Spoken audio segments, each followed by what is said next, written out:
Good afternoon, Representative Carter. Thank you for joining us today. It's so good to see you. So this is an interview. Go ahead. It's good to see you, Miss Kendra Price. Yes. Even if it's virtual, it's good to see you. I know. Yeah, we'll have to get back to some in-person gatherings too. Yeah. I miss you. I miss you too. You look really good, and it's good to connect again. I know. Thank you, too. You're welcome. So could you take a moment to introduce yourself and the area that you represent? Just let us know what area you represent. Okay. Well, I am Doreen Carter, and I am the state representative for the new House District 93. After redistricting, everything changed. So the new district covers parts of DeKalb, Rockdale, and Newton County. And I like to use I-20 as the dividing line. So if you're driving east from downtown Atlanta on I-20, now past Panola on the north side, and you take that all the way down to the end of the Newton County line, and you pretty much are in the new House District 93. Awesome. So does your new district include Oxford College now? I know I have just a small part of Oxford College. I'll have to verify that, but you know what? I think it does have Emory Oxford in, because I remember driving out there. I think it is in the new district. Okay. All right. Well, awesome. We'll have to get you down there for a tour. Absolutely. Wonderful. So, and I know session is over, so things have changed, right? Things are different. So I'll just ask, go ahead. Feel free. I just said a little bit, yeah. A little bit. So can you tell us about any committees that you're assigned to and what your role is on those committees? Absolutely. So I am on 5 committees. Special rules, that committee pretty much we see a lot of the study committee. So you get to see a little bit of everything. If someone wants to study something to propose some legislation, you usually come through there. Code revision is the committee where once the legislation has been passed, and they come back and they find out that maybe there's some grammatical errors, or I think in my first or second year in office, they brought the MARTA Act and codified it. For me, it was like interesting because, MARTA's been around for a really long time and it had never, the law had never been codified. So that was something that we saw in code revision. And then I have a small business, and that's the committee that any legislation that comes through for small business owners to come to that committee, or anything that affects small businesses. And then industry and labor. Interesting enough, industry and labor, one of the biggest things we address in that committee is workers' comp. So we did have the interesting legislation that came through for workers' comp, minimum wage, trying to increase minimum wage will come through industry and labor, and reclassification was a huge issue that Georgia had been addressing, and that came through industry and labor. And I say the best for last. I love my committee, education, because I'm a huge education advocate. So at the education in Georgia, it seemed like every week we were getting different pieces of legislation. For whatever reason, Georgia's public education just seems to be used for a lot of different things. It's not necessarily always good for kids. So this year we saw legislation around what they call divisive languages, really looking at how history is taught in schools. They codified into law the Parents' Bill of Rights, which was legislation that parents already had, but they wanted to codify that. At the end of the session, the Bill 1084, HB 1084 did pass that defined what divisive concepts are, and then they put in language that covers transgender males as it related to athletics, and thought it was strange that they put it in that bill and they put it at the midnight hour. Uh, there was some legislation that was being pushed to do more vouchers, but that didn't go anywhere. And again, we saw education fully funded. We even saw some restoration of austerity cuts. But Georgia's funding formula for education is very antiquated, so we're hoping to go back in office and work on that. So I know I probably gave you more than what you wanted, but those are my 5 committees and kind of what we do in those committees. Awesome, awesome. Yeah. So my role really is a committee member, but one of the things we did a little different this year, the Democratic House Caucus, we had a special committee on education, and I had an opportunity to chair that. So a lot of the work that we did for education on the Democrat side, I had an opportunity to lead a lot of those efforts. Nice, nice. I know you've always been an advocate for the community and for education, so thank you for doing that and being our advocate. Absolutely. So since session is over, was there any specific bill of interest to you that you want to talk about? Well, I think a couple of huge things. The mental health bill, we were able to move some legislation that should help provide more resources for Georgians as it relates to mental health services, and so services should be expanded. So I think that alone was probably one of the biggest pieces of legislation that we could have passed. Just myself trying to help someone earlier in the year that, had some behavioral concerns, and finding out that she didn't qualify for Medicaid, so she really didn't have access to affordable health care. And basically because because of her age, she was unemployed and she didn't have children. And so what I found out was there are a lot of people in Georgia in similar situations, and basically they found themselves homeless because of their mental issues or behavioral issues, that they're not able to get the medication that they need and stay on it, that they found themselves in a homeless situation.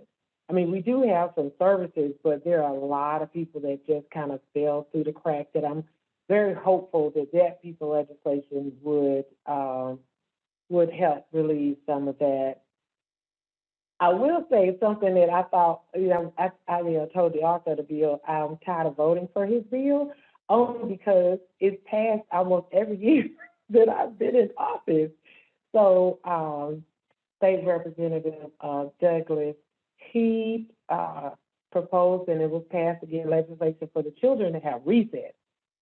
And that bill keeps passing, but it couldn't get past the governor's desk. So the governor vetoed it, but this time I think he worked really closely with the governor's office, and we're hopeful that legislation will go forth, and that the kids will get recess. And one of the good things is all the kids will get recess, and it can't be taken away from them because of anything, behavior or anything like that. The kids really need that, especially when we start thinking about health and health disparities in our community.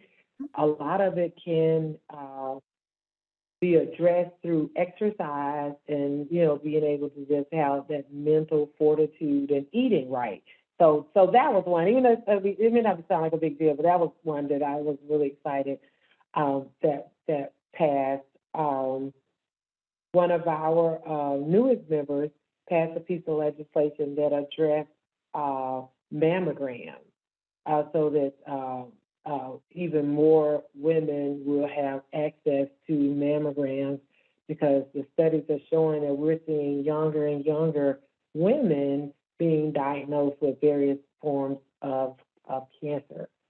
So that I thought was good. Let's see. I don't know if I can get outside about anything like education except for the raises and the funding. State employees will all get raises this year, which was great. That was, really a positive. And the teachers will get the balance of the increases that they were promised a few years ago. So that is huge. And really just working to bring education back to a place where it is not just a tool in the General Assembly to fight against, but really understanding how important education is in the lives of everyone, especially our children, and ensuring that they have the resources that they need, especially as we've come through, the COVID, even though we're still in COVID, but come through the COVID as it relates to the shutdown. A lot of children had, there was a lot of learning loss. And so a lot of the local school districts are, working really hard, they have plans in place and things to ensure that the children can still prosper in school. So I think those were some good things that happened as well. I love it. I love it. I've heard a lot about mental parity, yes, which is important. Didn't know about recess, which is definitely important. So, I mean, these are great bills that you've worked on. Great initiatives. Yeah. So, I'm excited. Yeah. So next question, what was the most pressing issue that you dealt with during the session? Ooh. So before session started, there was a bill that was, maybe we started, but there were some rumors around HB 888, which was a bill that we felt was really going to be an attack on teachers and how they could teach history. So we worked really hard. That bill didn't see the light of day, and it did not. However, HB 1084, one that I referenced earlier, that one we really worked hard. That probably, I probably spent the most of my time working with my committee members and leadership in the House Democratic Caucus to really get a clear understanding of that bill, how it's going to affect Georgia's children, or how it's going to affect education overall, and how it created this negative climate. And it was the meat of the bill brings up a subject matter that isn't taught in Georgia, and we just couldn't understand why we were proposing legislation that was so drastic that wasn't taught. And so in asking questions of the author, I think he really was honest and told the truth. He said, it isn't. It's not happening in Georgia. They were being proactive.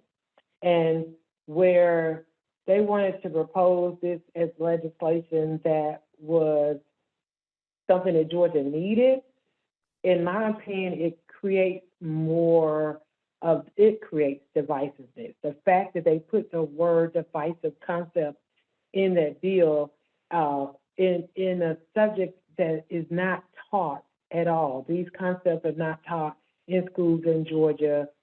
And they really spent a lot of political capital and energy on getting this bill passed. And it was one of the governor's initiatives. And so it's unfortunate because what it does is it's bringing out, I want to say, the worst in people while they're saying they're trying to help the children. And I can't understand how you could believe that when the very definition of the bill, right, is divisive, and it creates divisiveness. And so there are processes in that bill that will allow for parents to bring grievances, and then those grievances will go to the school, then it could go to the district. And at those local levels, if those leaders in those local areas do not believe that those were valid issues, then the person that brought the charge could take it to the state level. And so now you've taken away local control, and now we're at the state. And if at the state level they decide that, well, we believe that it is divisive, they can come back and take waivers away from the local schools. Teachers could ultimately lose their jobs. So the other concern was, if let's say we have a teacher who's having some challenges in communicating their lessons without leaving out their personal feelings, there isn't anything in that bill that comes back to coach the teacher, help equip the teacher. And I think it's going to be hard to really work through that legislation because a lot of it is how someone feels. And we don't know what's going to trigger a kid. We don't know what's going on in their home or the things they've experienced. And so I think it's going to be very hard to really prove this bill right or wrong because it's more about feelings than facts. And believe it or not, we spent a lot of energy working on that bill where I felt we really could have been working on something else. And then the other bill that we spent a lot of time in education was they titled it Unmasking Our Kids. That was the name of the bill. And when you read the bill, it doesn't unmask the kids. And honestly, I would think that if we really cared about the children, we would want them to wear their mask. But what the bill does, if a local jurisdiction, school district, determines that they want to implement mandatory a mask mandate, they can still do that. However, there has to be a clause in the bill that would allow a parent to opt their children out. Now, the downside of that is they don't have to have a reason. They could just opt out. And so you got to think about, what are we really doing? Are we really concerned about our right to not wear a mask? Or are we really concerned about our children? Or is there still a population of the people who believe that the pandemic isn't real? And I think we've seen enough deaths to know that it is real. So those were probably, some of the biggest things that I worked on in session, aside from, just our regular bills. But education was every day. Every other day, I felt like we had a new bill that we were going to have to fight against. Education is so important. There isn't anything that we can do without some type of education being involved. And we're wearing out our teachers. They're leaving the field, and we need good teachers. I think anyone who is that hear this or listen to us, we can all think about that one teacher that made the difference and have to be who we are today. And I think we really need to work hard with bringing respect back to the classroom.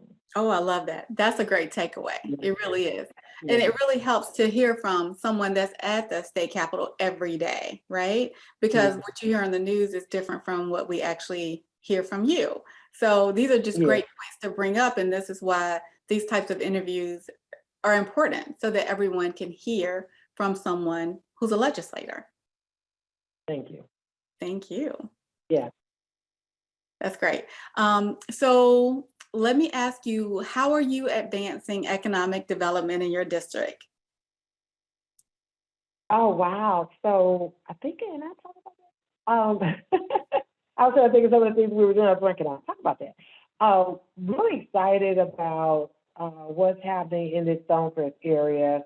Before getting elected, I had an opportunity, to lead our local chamber, the Greater Lithonia Chamber, had an opportunity to work on the Stonecrest LCI and led the efforts to do the East Metro DeKalb CID. And so I think we built some groundwork that will allow for some of the things that's happening now. So, over Bottom Wall, you got Black Wall Street, and just recently, the first phase of Privy was announced over at Stonecrest, and we've got Sequest over there. And I believe that is just a few of the things that I've had my hand kind of in, just preparing the area to do some good work. We've also had to fight with some things that were not so good, so having to work with our local government, so they can be thoughtful about the type of industry and businesses they're bringing into the community, and possibly having to look at some of our zoning to make sure that some of the things that we saw last year, that we don't see a repeat. And because of some of the advocacy that we did over in that Miller Road area, the folk over in Rockdale are getting in front of some similar industries that's coming there. So we want to make sure that we have good business, but we also want to make sure that business that's good for the community. So I'll continue to work with our local chambers. Matter of fact, I'll be with Rockdale Chamber day after tomorrow, I think.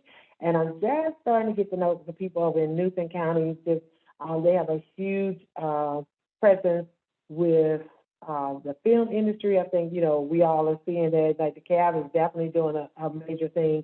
But for me, it's just really getting involved, working with our local business owners, supporting them as much as I can, and ensuring that our community knows that these local businesses are here. So that's just some of the things that I still do in that economic development space, and always looking for opportunities to bring new industry in this area. Because I think the mall, we've got good leadership over there, and they're engaging us, and that's we're having to rethink what malls look like, and we can still bring good things to our community, bring jobs to the community by just doing some things a little bit differently than we did some years ago. I agree. And I remember when I met you as the chamber president. You've always been an active part of the business community. And I do remember a lot of the work that you did in downtown Lithonia to help that business district as well. So that's great. So thank you for Oh, continuing. yeah, let me tell you, down Main Street is coming along. If you haven't been on Main Street in a while, because, we keep talking about here, people talking about coffee shops. I'm telling folks, y'all, some of the best coffee in this area is at Black Dot on Main Street. For those of us who started trying to eat a little bit better, we've got Green Love. And now I was a little bad this weekend because the ice cream parlor has opened. So there is an ice cream parlor on Main Street, and the ice cream is really good, y'all. And they've got some vegan stuff over there, too. So, yeah, Main Street is coming along. Awesome. Awesome. I'm so glad to hear that. So I'll have to check out the ice cream spot, too. I love ice cream myself. And it's really good. Wonderful. That is so good. So that's really wonderful. So do you want to talk about some of the things that you look forward to next session, or even how do you prepare for next session? Well, we got to get through this election. But Yes. one of the things that I worked on when I was first elected was the education funding formula, right? And I believe that we are at the stage now that we really need to amend the formula. We funded it, we fully funded. Georgia's doing good financially. We even restored some of the austerity cuts. And so now we really need to update the funding formula. Education has changed. Now, education, not just in Georgia, but education overall has changed. And so we need to make sure that the funding for education is conducive to what children in our schools today need. And I think COVID definitely uncovered some things that some of us knew were there, but now it's even more obvious. And just supporting our students, making sure that when they graduate, they're prepared for college, if they're going to go to college. I think we've done a better job with giving alternatives, and I look forward to supporting some of those alternatives as well, and looking at our different trades and industries. So I think those are things that I really, really, really want to work on. And then another area that's important to me is health. And every year that I've been in office, I've had the opportunity to host a Go Red for Women. And what we continue to learn is where heart disease is the #1 cause of death, but we can address it by the way we eat. So working with, our farmers, supporting our farmers, giving more access to fruits and vegetables in our local areas. Like I'm gonna have the privilege of being on my first urban farm tour this weekend here in Georgia. So we're doing some things that are really excited. So I think as we continue to look at food deserts and making sure that we have healthy options, and I believe that we could curb some of the diseases that we see in our communities if we just change the way we eat. I agree. So I'm really excited to work on that. Awesome, awesome. Well, if I can help you at Emory, we do have a farm at Oxford College, so happy to help you set up a tour of that and No, accompany you. I did not. So yes, Yes, let's yes. do that. Yes, I will send you the information. So love I've it. toured it, yes, Oh, several great, times. great, So great. yes. So happy to help you. I mean, like you say, health is wealth, right? And it's important that we Yes, eat better, that we are active so that we can yes, curb some of that illness that we have. yes, absolutely, absolutely. I mean, we can't. We every day we're eating something. We're eating or drinking something. So why not get the best we can? And that's where small businesses come in to play too, because they're playing a big part. And uh, and I don't believe that farming is a partisan thing. And so I'm really excited to get more engaged in farming here in Georgia. We're seeing the urban farms, and I had an opportunity to go out to a couple of farms out in Newton County, and I'm really excited about, getting to know the folk out there and what we can do. And, Georgia just has so many great things to offer and we could do that when we work together. I think that the thing that I forgot, I was getting ready to say, getting a little older. So, Georgia has and for the last few years, we've always said how Georgia is the number one place to do business, right? And so now, I want to say Georgia, I want Georgia to be the number one place to live. I love it. I love it. Yeah, And that includes a yeah. healthy health lifestyle, right? It gives everything. Yes, There you go. I love it. yes, I love it. yes. Well, I love all the work that you Totally. do. Yes, so I sent you the link to the Oxford Farm and I can text it to you or email it to you as well. But I think you will really Definitely. enjoy that tour. But I love all the work that you have done and continue to do in your journey as our state representative. So I just want to Mhm. say thank you. It's good to see you. And please let me know, are there any closing thoughts, anything that you want our audience members to know? Well, I want your audience to know that State Representative Doreen Carter is always here to be supportive. I would love to connect with them because one of the things we haven't done a lot of is legislation around in Georgia to support small businesses. And I think the more that we talk and collaborate, that we could do more for our small and micro businesses here in Georgia. So I love the opportunity to be able to do that. Then, of course, they can connect with me on DoreenCarter.com. Awesome, awesome, awesome. Well, thank you so much, Representative Carter. I'm going to take a picture while you have that big smile on your face, and I will send it to you. And Thank we'll send you. you a copy of this interview for you to distribute it as you like. So I just want to thank you for taking the time with me today. And it's always great to see you and talk to you. Thank you, and I appreciate the chamber and you, Ms. Kendra, for doing that, and thank you for all that you do in our community.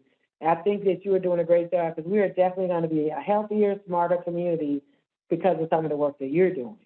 All right, it takes a Thank you for team, doing right? that. Thank you for saying that. It Yes, takes us yes. all. So we're going to collaborate and figure out some programs that we can work on together to continue to build our own communities. Thank you. All right, thank you, and you take care. All right, good to see you. All right, take care, dear. Okay, bye. Bye.